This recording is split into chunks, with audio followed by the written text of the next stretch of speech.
Hello friends, कैसे आप सब लोग। तो फ्रेंड्स, आज की वीडियो में हम लोग बात करेंगे एक और नए टॉपिक के बारे में, जिसका नाम होगा युगपत समीकरण। क्या होगा? युगपत समीकरण। आज के बारे में दोस्तों बात होगी युगपत समीकरण को लेकर के। युगपत समीकरण। अब युगपत समीकरण क्या होता है, कैसे होता है, इसको सॉल्व किस तरह से किया जाता है, इस पे किस तरह के सवाल बनाए जा सकते हैं, जो और चैप्टर्स हैं हमारे मैथ के उसमें इसका क्या एप्लीकेशन होता है। आज के बारे में, आज की वीडियो में युगपत समीकरण को लेकर के जितने भी डायमेंशन हो सकते हैं, उन सारे डायमेंशन को मात्र एक ही वीडियो में कंप्लीट करेंगे। तो फ्रेंड्स, वीडियो में पूरा लास्ट तक बने रहिएगा, तभी आप इस चीज को समझ पाएंगे कि साइमल्टेनियस इक्वेशन जो होती है, युगपत समीकरण को हम कहते हैं साइमल्टेनियस इक्वेशन। Simultaneous equation. इस साइमल्टेनियस इक्वेशन को किस तरह से सॉल्व कर किया जाता है, या फिर हम इसको कभी कभी ऑप्शन के माध्यम से किस तरह से चेक करते हैं, उसके बारे में पूरी डिटेल चर्चा हम लोग करेंगे। तो अगर आपने अभी तक चैनल को सब्सक्राइब नहीं किया है तो चैनल को सब्सक्राइब कर लीजिएगा, और इस चैनल को ज़्यादा से ज़्यादा शेयर करिएगा, ताकि आपको पूरी अपडेट मिलती रहे। और अगर आपने पिछला वीडियो नहीं देखा तो हमने क्वाड्रेटिक इक्वेशन पूरा कंप्लीट करवाया है।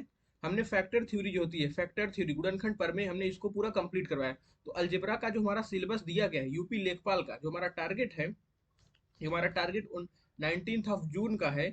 19 जून को हमारा जो एग्जाम है, इस एग्जाम को टारगेट करते हुए यूपी ट्रिपल एससी ने जितना सिलेबस में मेंशन किया है, उस पूरे सिलेबस के अकॉर्डिंग हम लोग आगे बढ़ेंगे, जिसमें हमने क्वाड्रेटिक इक्वेशन द्विघात समीकरण को पूरी तरह से कंप्लीट कर लिया है। उसके बाद हमने फैक्टर थ्योरी को भी, गुणनखंड प्रमेय क्या होता है, फैक्टर थ्योरम, इसको भी कंप्लीट कर लिया है। तो आज की वीडियो में हम लोग पूरी तरह से फोकस करेंगे युगपत समीकरण को लेकर के, कि युगपत समीकरण होता क्या है, और इस पे किस तरह के सवाल बनाए जाते हैं, और इसको किस तरह से सॉल्व किया जाता है। ये हमारा पूरा डायमेंशन होगा युगपत समीकरण को लेकर के। तो आइए वीडियो को स्टार्ट करते हैं। सबसे पहले समझते हैं कि युगपत समीकरण बेसिकली होता क्या है। युगपत समीकरण होता क्या है।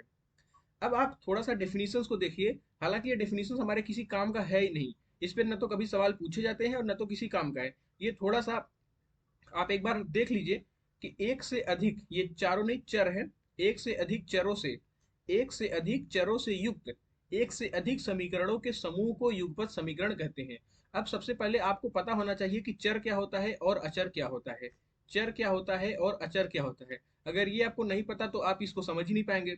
तो सबसे पहले हम समझते हैं कि चर क्या होता है और अचर क्या होता है।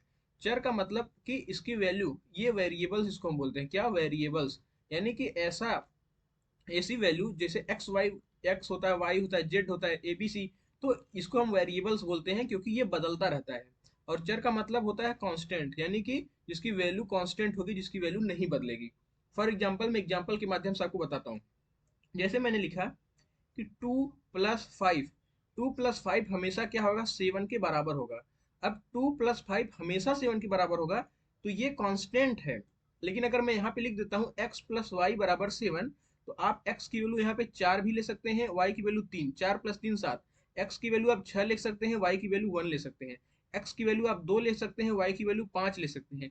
x की वैल्यू आप 1 ले सकते हैं, y की वैल्यू 6 ले सकते हैं। आप देखिए x और y की वैल्यू लगातार क्या बदल रही है। यानी लगातार जब x और y की वैल्यू बदल रही है, तो इसको हम क्या बोलेंगे, चर बोलेंगे। यानी कोई वेरिएबल्स, ये हमेशा इसकी वैल्यू बदल रही है।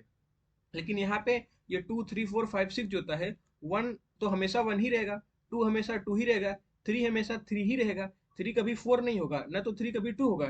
तो ये कांस्टेंट वैल्यू होती है, जिसको हम क्या बोलते हैं, अचर बोलते हैं। तो आई होप कि चर और अचर क्या होता है, ये बेसिक चीज अब आपको समझ में आ गया होगा। उसके बाद क्या, इसमें कहा है कि एक से अधिक चरों से युक्त, एक से अधिक चर होना चाहिए। जैसे अगर x एक कोई इक्वेशन है जिसमें केवल और केवल x है, जैसे अगर कोई इक्वेशन, जैसे हमने लिखा 2x+3 बराबर 0, 2x+3 बराबर 0 लिखा, तो ये युगपत समीकरण नहीं होगा, क्योंकि इसमें एक ही वेरिएबल है। लेकिन हमारे डेफिनेशन में क्या है, एक से अधिक चर होना चाहिए, और एक से अधिक चरों से युक्त एक से अधिक समीकरण होना चाहिए। यानी कि एक से ज्यादा चर भी होना चाहिए और एक से ज्यादा समीकरण होना चाहिए, तभी युगपत समीकरण बनेगा। जैसे मैंने लिखा कि 2x+y बराबर 3। अब आप देखिए यहाँ पे एक चर x है और एक चर y है, ये एक समीकरण हो गया। उसके बाद मैंने लिखा कि 3x+6y बराबर 4। अब यहाँ पे भी एक चर है और यहाँ पे भी एक चर है। तो देखिए आप, एक से ज्यादा तो चर इस समीकरण में भी हो गया, और एक से ज्यादा चर इस समीकरण में भी हो गया, और एक से ज्यादा समीकरण भी है।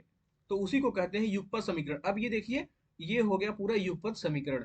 तो युगपत समीकरण क्या होता है ये आपको पता हो गया होगा। हालांकि इससे सवाल नहीं पूछा जाएगा, सवाल पूछा जाएगा कि किस तरह से युगपत समीकरण को सॉल्व करते हैं, सॉल्व करने का तरीका क्या होता है, वो हमारे लिए इंपॉर्टेंट है। तो आगे बढ़ते हैं, आगे बढ़ते हैं, कुछ सवालों को सॉल्व करने के तरीके से, किस तरह से सॉल्व किया जाता है उसी के माध्यम से हम युगपत समीकरण को समझेंगे। अब जैसे आप पहला सवाल देखिए, इसमें पहला सवाल ये x प्लस वाई बराबर 8 और x माइनस वाई बराबर 6। अब यहाँ पे तो ये आप कह सकते हैं कि ये युगपत समीकरण है। युगपत समीकरण होने के लिए क्या कंडीशन थी, युगपत समीकरण होने के लिए कंडीशन थी कि एक से ज्यादा वेरिएबल्स, यहाँ पे एक वेरिएबल्स x है और एक वेरिएबल्स y है, तो दो वेरिएबल्स हो गए। यहाँ पे भी एक वेरिएबल्स x है, एक वेरिएबल y है, तो यहाँ पे भी दो वेरिएबल और दो इक्वेशन। पहला इक्वेशन x प्लस वाई बराबर 8, दूसरा इक्वेशन x माइनस वाई बराबर 6 है। अब सवाल पूछा जाएगा कि ऐसे आपको दो इक्वेशन दे दिया जाएगा, पूछा जाएगा x और y का आप वैल्यू फाइंड आउट करिए, x और y की मान को फाइंड आउट करिए। यहाँ पे x प्लस वाई बराबर 8 दिया हुआ है और x माइनस वाई बराबर 6 दिया हुआ है, और पूछा क्या है, और x कामा वाई का आपको मान ज्ञात करना है, x और कामा वाई का मान ज्ञात करना है। अब ये पहला समीकरण हो गया हमारा और ये हो गया हमारा दूसरा समीकरण। तो हम इस समीकरण को कैसे सॉल्व करते हैं, सॉल्व करने का तरीका क्या होता है। बेसिकली सॉल्व करने का तरीका ये होता है कि आप या तो एक काम करिए, क्या आप कर सकते हैं, यहां से आप x की वैल्यू निकाल लीजिए और इस समीकरण में पुट कर दीजिए। जैसे आप देखिए, यहां से आप x की वैल्यू जब निकालेंगे तो आपको क्या मिलेगा, x बराबर मिलेगा आपको y प्लस 6। क्या मिलेगा, x बराबर y प्लस 6 मिलेगा। अब इस इक्वेशन को इस x की वैल्यू को आप समीकरण नंबर 1 में अगर पुट कर देते हैं तो आप देखिए ये हो जाएगा y प्लस 6, x के स्थान पे मैंने y प्लस 6 रख दिया और हमारा y पहले से ही प्रेजेंट है, बराबर क्या हो गया, 8 हो गया। अब देखिए ये पूरा तरह से y में कन्वर्ट हो गया। हम क्या करेंगे कि अगर हमारे पास दो वेरिएबल्स हैं, क्या x और y दो वेरिएबल्स हैं, तो और हमारे पास दो इक्वेशन भी है, तो हम क्या करेंगे, एक इक्वेशन से x को y में कन्वर्ट कर लिया हमने हमने देखिए यहाँ पे x से x की वैल्यू निकाल ली y प्लस 6। अब हमें x मिल गया तो हम इसको पहले इक्वेशन में रख देते हैं। हमने इसको पहले क्वेश्चन में रखा तो हमें मिलेगा 2y प्लस 6 बराबर क्या, 8 मिलेगा। अब यहाँ से आप सॉल्व करेंगे तो 2y बराबर आपको मिलेगा 2 और y की वैल्यू आपको मिल जाएगी 1। अगर y की वैल्यू आपको मिल गई, y की वैल्यू आपको मिल गई, तो चाहे आप इक्वेशन नंबर 1 में चाहे इक्वेशन नंबर 2 में रख दीजिए, आपको x की वैल्यू मिल जाएगी। अब जैसे y की वैल्यू आप इक्वेशन नंबर 1 में रखिए तो x हमें निकालना है और y की वैल्यू हमें पता चल गया 1 बराबर क्या, 8। x की वैल्यू यहाँ से आपको मिल जाएगी कितना, 7 मिल जाएगी। एक तरीका तो ये हो गया सॉल्व करने का, युगपत समीकरण को सॉल्व किस तरह से किया जाता है। हालांकि ये वाला तरीका आपको अगर थोड़ा सा टिपिकल दिया जाएगा तो उसमें आपको मुश्किल पैदा कर सकता है। तो हम इस इक्वेशन को, इस तरीके को ना फॉलो करके एक और तरीका जो होता है हमारा उसको फॉलो करेंगे। उस तरीके को भी देख लेते हैं क्या होता है। जैसे यहाँ पे हमने देखा क्या हमारे पास था, x प्लस वाई, क्या था, x प्लस वाई बराबर 8, x प्लस वाई बराबर 8, क्या है हमारे पास, x प्लस वाई बराबर 8 है, x प्लस वाई बराबर 8 है और x माइनस वाई बराबर है 6 है। तो अब एक तरीका क्या होता है, इसी को हम फॉलो करेंगे। इसको सॉल्व करने का तरीका ये होगा कि आप देखिए x का कोफिशियंट कितना है, x का गुणांक कितना है, x का गुणांक यहाँ पे कितना है, 1 है, और यहाँ पे भी x का गुणांक कितना है, 1 है। y का गुणांक कितना है, यहाँ पे 1 है, और यहाँ पे भी y का गुणांक कितना है, 1 है। तो हम या तो x के गुणांकों को बराबर करेंगे या तो y के गुणांकों को बराबर करेंगे, उसके बाद दोनों को या तो जोड़ेंगे, अगर दोनों प्लस प्लस है तो घटा देंगे, और अगर दोनों माइनस, एक प्लस एक माइनस है तो हम घटा सकते हैं या उसको जोड़ सकते हैं।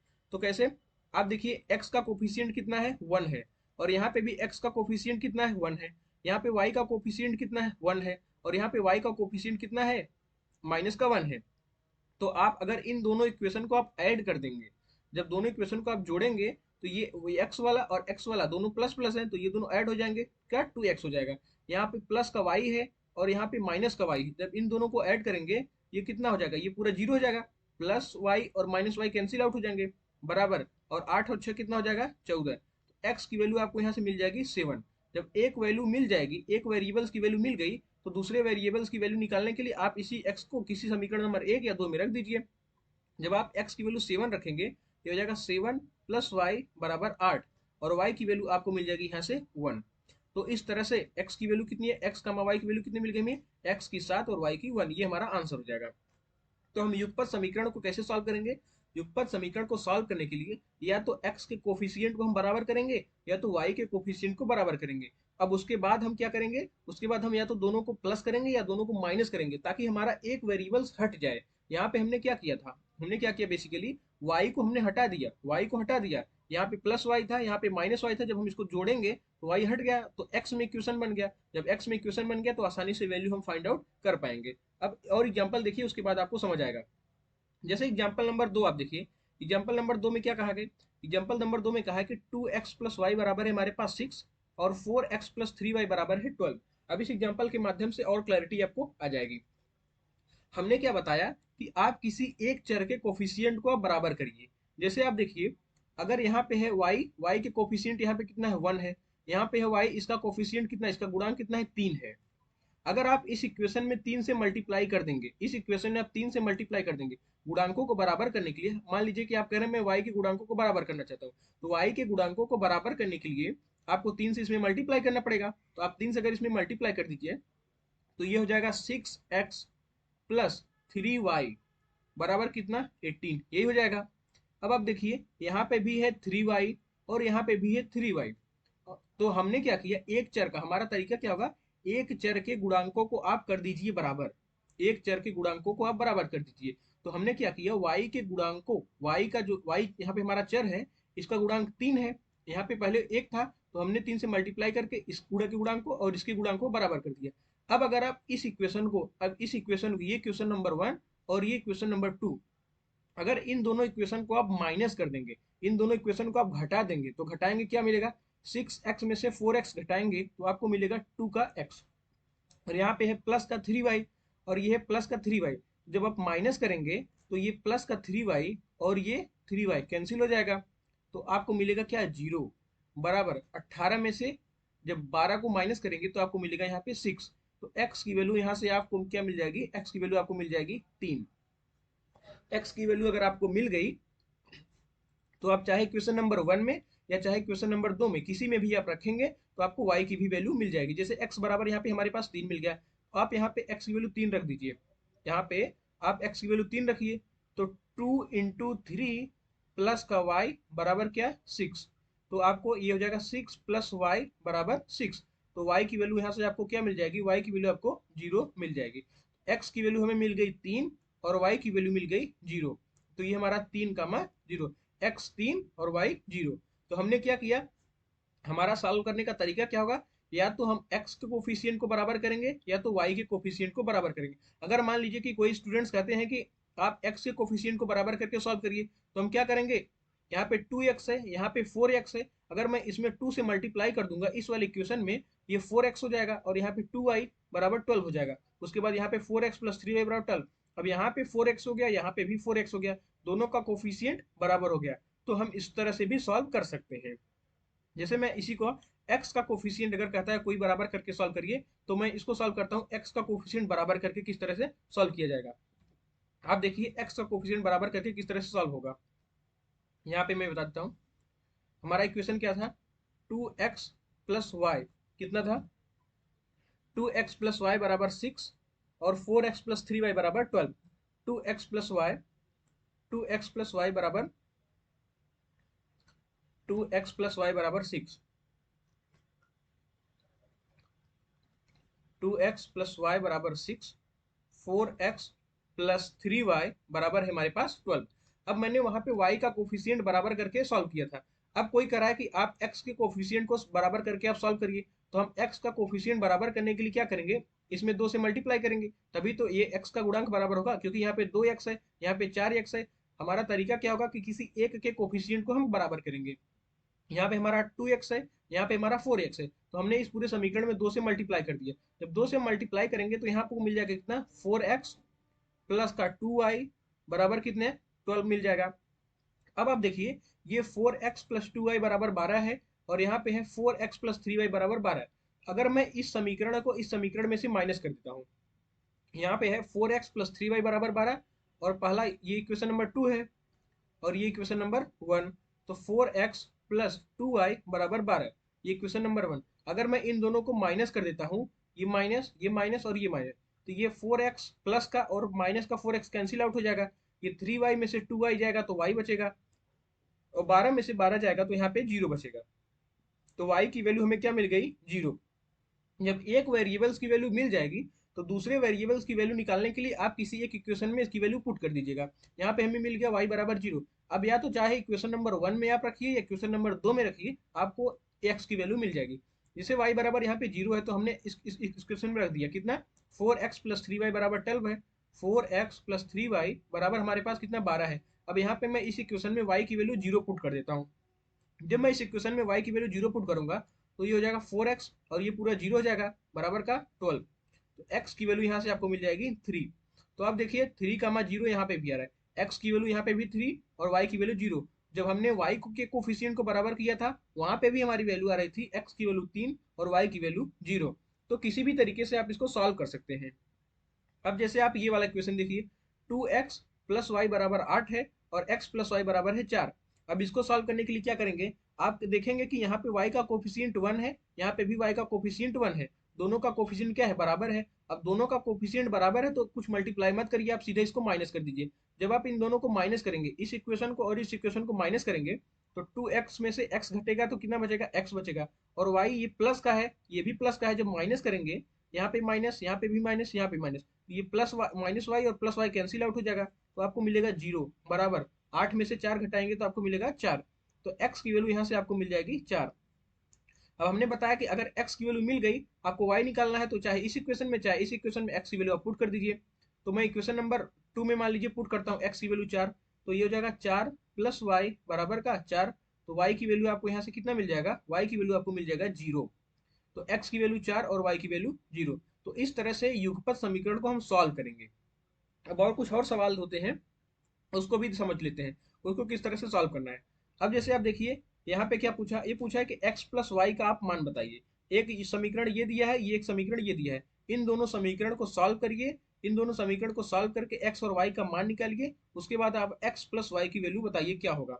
अब जैसे देखिए इसको सॉल्व करना है हमें। हमने देखा कि यहाँ पे है 2x और यहाँ पे है 4x। तो हमने क्या किया, इसमें मान लीजिए हमने 2 से मल्टीप्लाई कर दिया।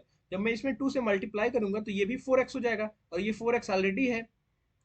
तो हमारा एक जो वेरिएबल्स है उसके कोफिशिएंट बराबर हो जाएंगे, तो हमारा सॉल्व करना आसान हो जाएगा। अब इसको आप मल्टीप्लाई करिए, ये कितना हो जाएगा, ये हो जाएगा 4x प्लस हो जाएगा 6y बराबर 13 इंटू 2 कितना हो जाएगा 26।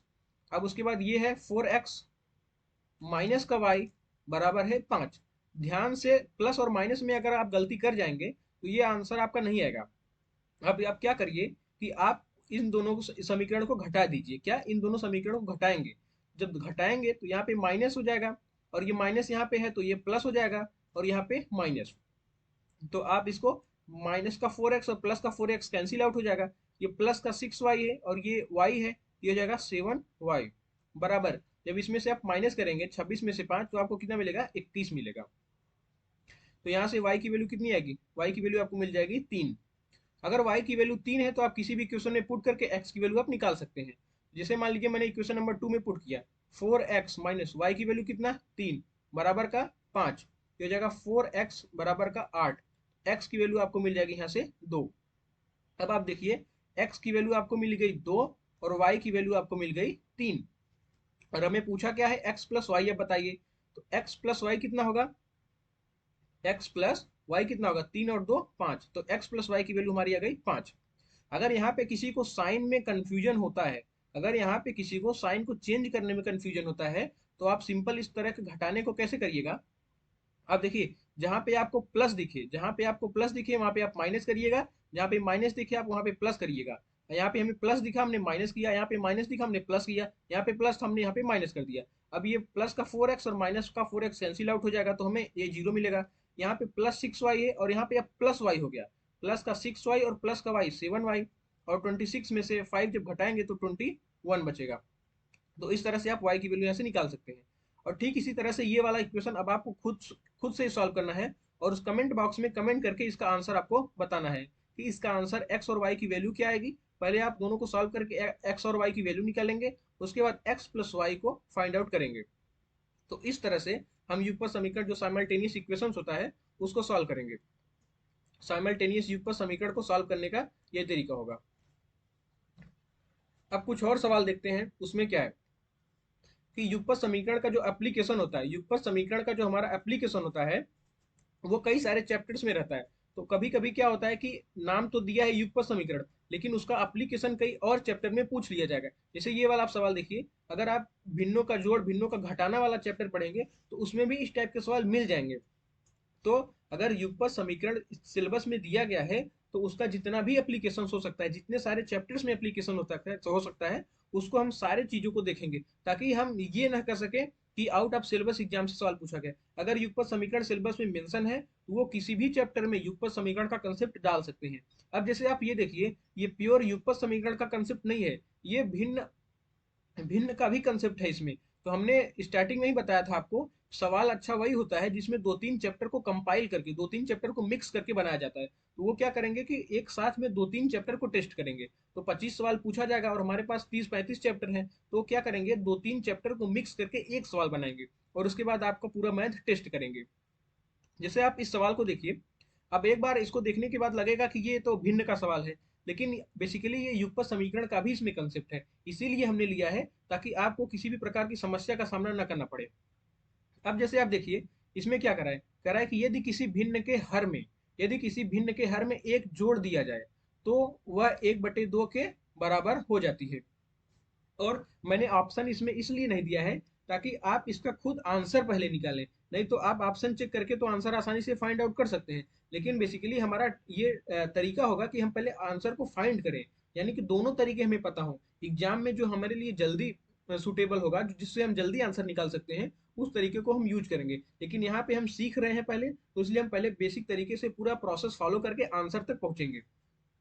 अब सवाल को सॉल्व करते हैं। सवाल करा है कि यदि किसी भिन्न के हर में एक जोड़ दिया जाता है, क्या, किसी भिन्न के हर में एक जोड़ दिया जाता है। अगर आप मान लीजिए कि आपका भिन्न है x/y, क्या, x/y, x को हम बोलते हैं अंश, x को बोलते हैं अंश। इतना मैं उम्मीद कर रहा हूं कि आपको बेसिक पता होगा, फिर भी मैं बता देता हूँ। x/y अगर कोई भिन्न है तो जिसमें x जो होता है अंश है और y क्या होता है, हर है। और समीकरण में इसमें क्या कहा है सवाल में, यदि किसी भिन्न के हर में एक जोड़ दिया जाए तो वह 1/2 के बराबर हो जाता है, यानी कि x/y+1, क्या, x/y+1। अब ये भिन्न किसके बराबर हो जाता है, 1/2 के बराबर हो जाता है। अब आगे कह रहा है यदि अंश में एक जोड़ दिया जाए तो भिन्न 1 के बराबर हो जाता है, यानी कि x+1, अंश में हमने क्या, एक जोड़ दिया, तो हर में कुछ नहीं कहा है जोड़ने के लिए, घटाने के लिए। अब ये किसके बराबर हो जाता है, 1 के बराबर हो जाता है। तो हमारा एक इक्वेशन तो ये हो गया और एक इक्वेशन तो ये हो गया। अब आप देखिए, एक वेरिएबल आपके पास यहाँ पे x है, एक वेरिएबल y है, एक वेरिएबल यहाँ पे x है, एक वेरिएबल y। तो दो वेरिएबल को सॉल्व करने के लिए हमारे पास दो इक्वेशन होनी चाहिए, क्या, दो वेरिएबल्स को सॉल्व करने के लिए दो इक्वेशन चाहिए। तो हमारे यहाँ पे दो इक्वेशन है। अब इन्हीं दोनों इक्वेशन को सॉल्व करके हम x और y की वैल्यू निकालेंगे। जब x और y की वैल्यू मिल जाएगी तो हमें भिन्न आसानी से मिल जाएगा। अब जैसे मैं इसको सॉल्व करता हूँ, इसका मैं तिर्यक इसमें मल्टीप्लाई कर देता हूँ। ये हो जाएगा 2 का x बराबर y+1। इसको हम लिख सकते हैं कि 2x माइनस y बराबर 1, इतना लिख सकते हैं। अब इसको भी आप तिर्यक मल्टीप्लाई करिए, ये हो जाएगा x+1 बराबर कितना हो जाएगा, y। तो इसको मैं y बराबर x+1 हो गया। अब इसको मैं इस तरह से भी लिख सकता हूँ कि y माइनस x बराबर 1, इस तरह से लिख सकते हैं। अब आप देखिए, एक इक्वेशन तो हमारे पास ये आ गया और दूसरा इक्वेशन हमारे पास ये आ गया। अब मैंने आपको युगपत समीकरण सॉल्व करने का तरीका बताया था कि किसी एक वेरिएबल्स का, कोई एक वेरिएबल्स है तो उसके कोफिशिएंट को बराबर करिएगा। जैसे यहाँ पे y का कोफिशिएंट कितना है, -1 है, और यहाँ पे y का कोफिशिएंट कितना है, +1 है। या तो आप इसको माइनस में बदल सकते हैं या फिर इसी तरह से सिंपली सॉल्व करिए। इन दोनों इक्वेशन को अगर मैं ऐड कर देता हूँ, ये हो जाएगा y माइनस का x बराबर 1। ये इक्वेशन एक इक्वेशन, ये इन दोनों को अगर हम ऐड करेंगे तो माइनस का y और प्लस का y कैंसिल आउट हो जाएगा। तो 2x और -x कितना होगा, x, और 1 और 1 कितना हो जाएगा, 2 के बराबर। x की वैल्यू हमें यहाँ से मिल गई 2। अब अगर x की वैल्यू, एक वेरिएबल्स की वैल्यू हमें मिल जाएगी तो हम या तो इक्वेशन नंबर 1 में या इक्वेशन नंबर 2 में, किसी भी इक्वेशन में रखेंगे तो हमें y की वैल्यू भी मिल जाएगी। x की वैल्यू 2 मान लीजिए, मैं इक्वेशन नंबर 1 में पुट कर देता हूँ, तो ये कितना हो जाएगा, 2/y+1 बराबर 1/2। अब इसको आप सॉल्व करिए, तिर्यक गुणा करिए, तो 4 बराबर y+1। तो यहाँ से y की वैल्यू आपको कितना मिल जाएगा, y की वैल्यू आपको मिल जाएगा 3। हमें निकालना क्या था, हमें वो भिन्न निकालना था, और हमने भिन्न कितना माना था, हमने भिन्न माना था x/y। और x की वैल्यू हमें कितनी मिली, x की वैल्यू हमें मिली 2 और y की वैल्यू हमें मिली 3। ये हमारा क्या होगा, 2/3 आंसर हो जाएगा। अब इसको आप चेक भी कर सकते हैं कि ये सही है कि गलत। अब जैसे मान लीजिए कि भिन्न हमारा कितना 2/3, ये आपको चेक करना है। तो हमने क्या कहा था कि यदि किसी भिन्न के हर में एक जोड़ दिया जाता है, तो आप भिन्न के हर में एक जोड़िए, 3 + 1 कितना होगा 4। तो 4 जब होगा 2/4 हो जाएगा। 2/4 की वैल्यू कितनी होगी 1/2। अब देखिए 1/2 यहाँ पे आ रहा है, इसके बराबर होना चाहिए। कह रहा है कि यदि अंश में एक जोड़ दिया जाता है, यानी 2 में अगर हम एक जोड़ देंगे 3 हो जाएगा, तो 3/3 कितना 1 होना चाहिए। इसमें कहा है कि 1 के बराबर आना चाहिए, तो हमारा मतलब ये सही है।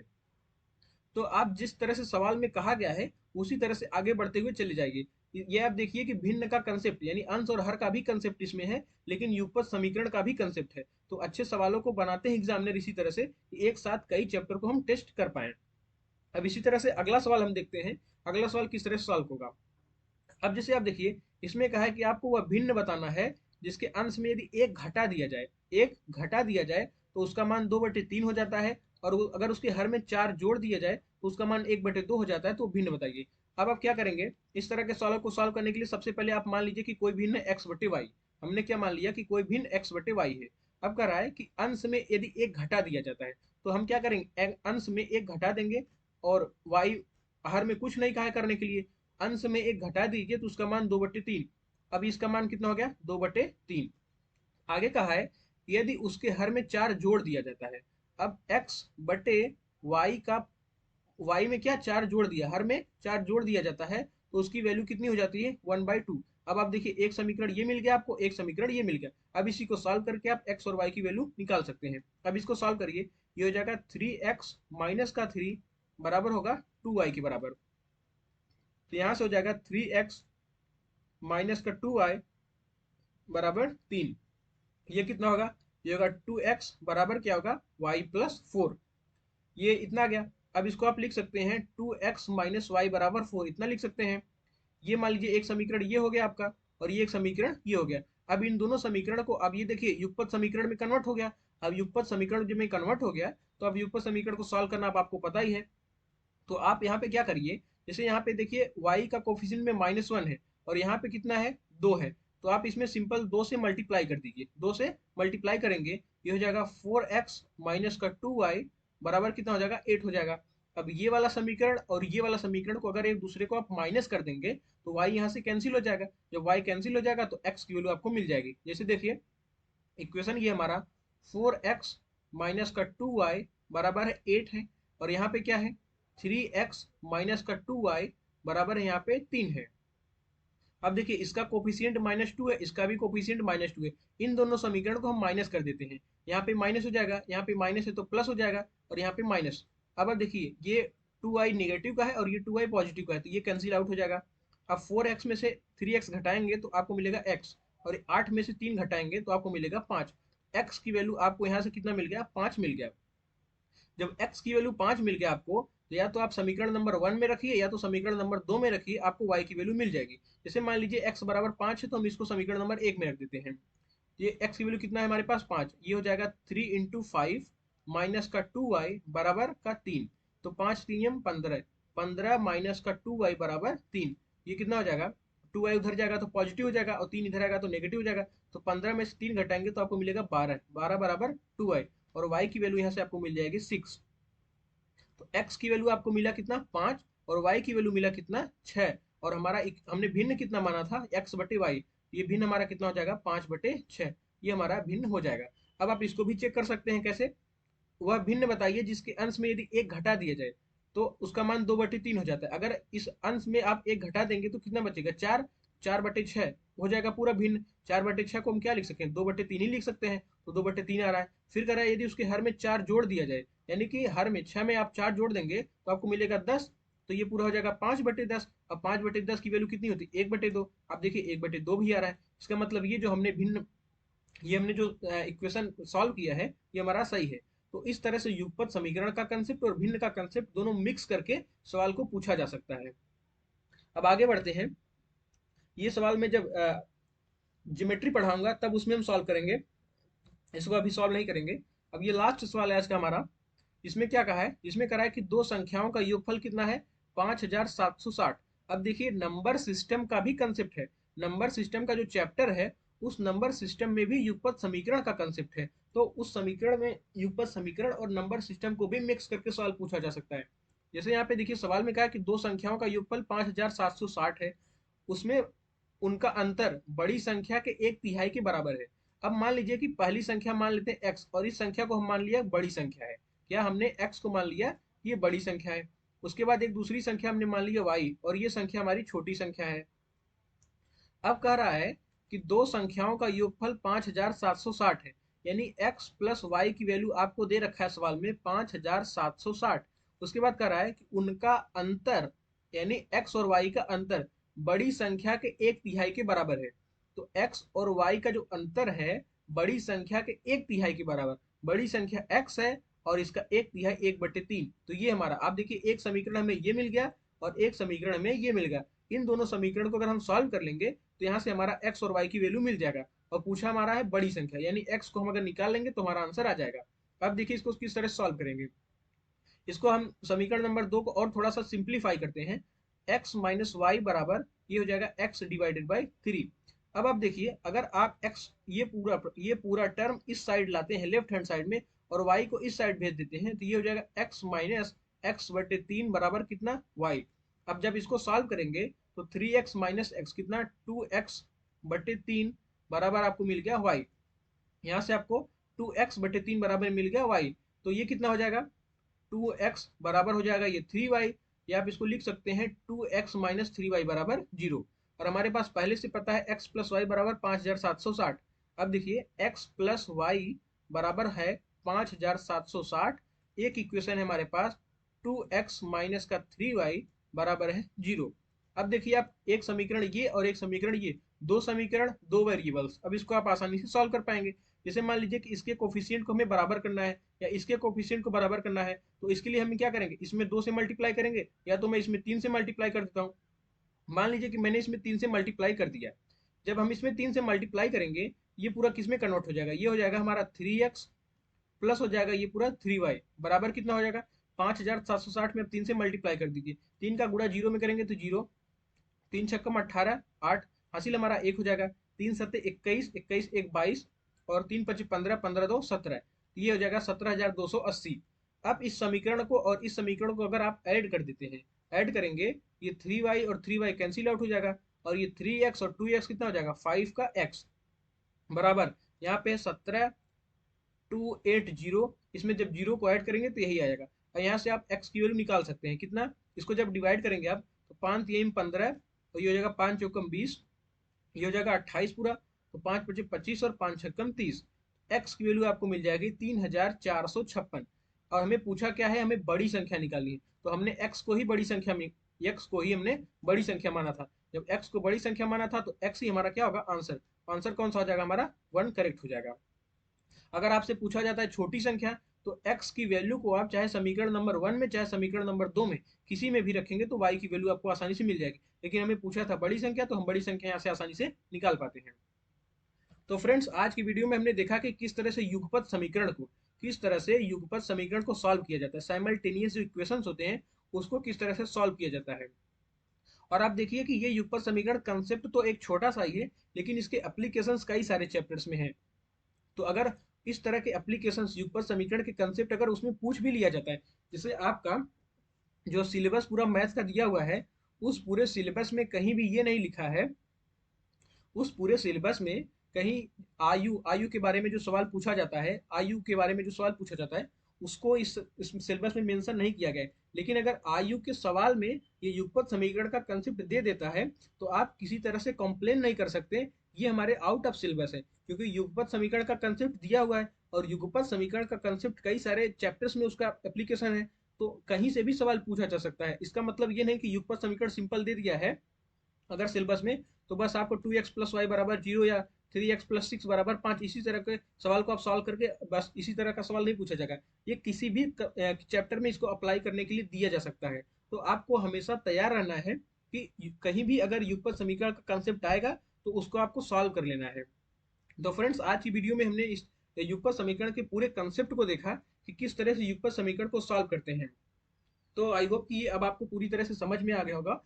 और अगला जो हमारा वीडियो होगा उसमें हम कुछ क्षेत्रफल प्रमेय के लेकर के सवाल को सॉल्व करेंगे। उसके बाद हमारा एलसीएफ और एचसीएफ और कुछ अलजेब्रा, उसके बाद हमारा पूरा बीज गणित का जो सेक्शन होगा जितना सिलेबस में दिया गया है टू द पॉइंट हम सिलेबस के अनुसार आगे बढ़ रहे हैं। तो हम जल्दी से जल्दी सिलेबस को कंप्लीट करके कुछ प्रैक्टिस 10-15 प्रैक्टिस करेंगे, ताकि हमारा मैथ में जो टारगेट है, मैथ में हमने जो टारगेट अपना सेट किया है कि 25 में से 25 मार्क्स हमें पूरे गेन करने हैं, तो उसको हम आसानी से गेन पाएंगे, आसानी से हम इसको हासिल कर पाए। तो हमारा पूरा सीक्वेंस में मैथ चल रहा है। अगर आपने पिछला वीडियो नहीं देखा है तो उस वीडियो को भी देखिएगा, ताकि आपका पूरा कंसेप्ट क्लियर होता चला जाए।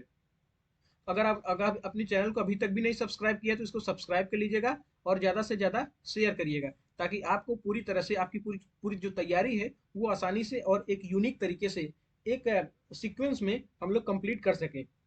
तो फ्रेंड्स, आज की वीडियो में बस इतना ही। चैनल को ज़्यादा से ज़्यादा शेयर और सब्सक्राइब करिएगा। मिलेंगे अगले वीडियो में, तब तक के लिए धन्यवाद।